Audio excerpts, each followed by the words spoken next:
बिस्मिल्लाहिर्रहमानिर्रहीम। अस्सलाम वालेकुम स्टूडेंट्स, ये क्या है? काफ? नो, ये गाफ है।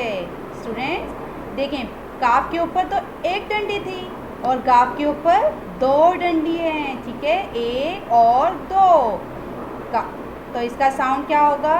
गाफ। गाफ, गाय, गा, गाऊं, गाफ, गधा, गाफ, गन्ना।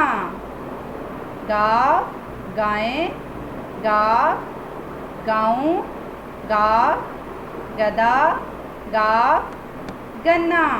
स्टूडेंट्स देखें, गाय का फर्स्ट साउंड क्या है? गाफ। ये गाफ की छोटी शक्ल है और साथ में अलिफ है, गाफ अलिफ, गा, हमजा बड़ी ये, गाय, ठीक है, गाफ अलिफ हमजा बड़ी ये, ठीक है, गाय।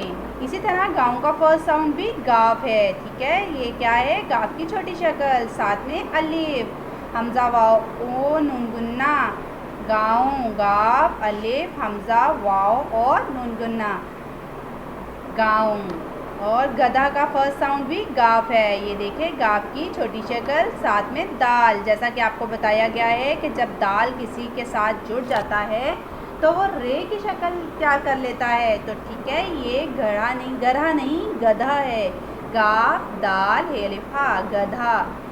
इसी तरह गन्ना, गन्ना का फर्स्ट साउंड गाफ, साथ नून और शद का आपको बताया गया है ना। शद का मतलब क्या होता है? जब जिस भी अरकान के ऊपर शद लगा दी जाए उसका मतलब है कि वो हर्फ दो दफ़ा बोला जाएगा, लिखा जाएगा। गाफ नून अलिफना, गन्ना। देखें, गाफ नून गन, नून अलिफना, गन्ना, ठीक है बेटा। गाफ गाय, गाफ गाऊं, गाफ गधा, गाफ गन्ना।